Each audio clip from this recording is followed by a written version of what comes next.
When you're burnishing leather, what you're doing is taking the loose fibers at the edge of the leather, laying them down flat, and using a compound to shine them to a nice finish. So I'm going to show you a couple different ways using different compounds and different tools to do it.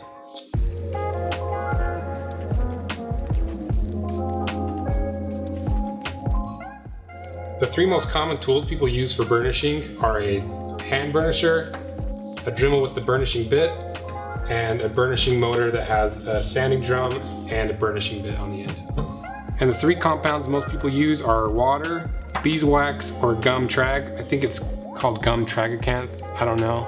The first thing you need to do is take an edging tool and round off the corners of your edge, because when you burnish it, it pushes a lot of the leather down, and if the edges aren't rounded, a lot of times it'll mushroom out and kind of create a sharp edge.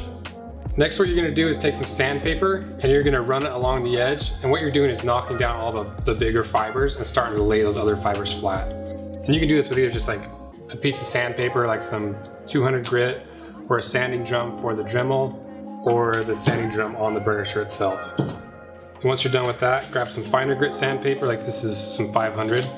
Go over it a few more times. Make sure you're just sanding in one direction so you don't get the fibers all messed up.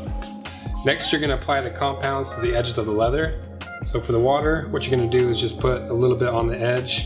You can use your finger or a little dabber. For the beeswax, all you're going to do is rub the beeswax on the edge until you get enough friction that it heats the wax up and allows it to melt into the fibers of the leather. And then for the gum, basically you're doing the same thing as the water.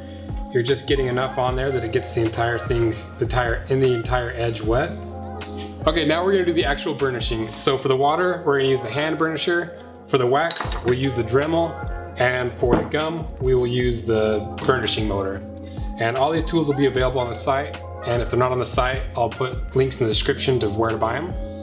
And if you have long hair, make sure you pull it up if you're using one of these rotary tools, otherwise you can end up scalping yourself. When you're using water, you want to make sure it's damp, but not wet and not dry. So you might have to go section by section as you burnish to get it all covered. When you're using a hand burnishing tool, you want to pick a groove that's around the same width as your leather, and you're just going to put it on the edge and apply light pressure and work it back and forth until you start to see it darken, and then eventually it'll start to come to a shine. And now with wax, you just want to make sure it's covered pretty well. It's a little more forgiving than water because as you run the Dremel along the leather, it heats it up and kind of smooths it over itself. And then when you're using a Dremel, you just want to find a bit that's around the same width as your leather, and then put it on a lower setting and work it over slowly with light pressure and just watching to make sure it doesn't burn the leather. Now with this type of burnisher, all you have to do is move the leather along the burnishing wheel, and you're watching to make sure it doesn't catch any edges anywhere and watching to make sure it doesn't burn. Now to finish it off, you're just going to take a little bit of canvas cloth and run it along the edge, and what that does is takes off any of the extra compound and brings it to a nice high shine.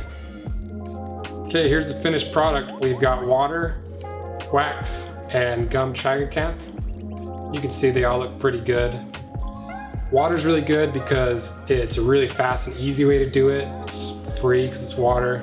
Wax is good because it protects the edge and creates a waterproof barrier, but it doesn't have as much of a shine as the other ones, and it takes a little bit more work to get it to shine.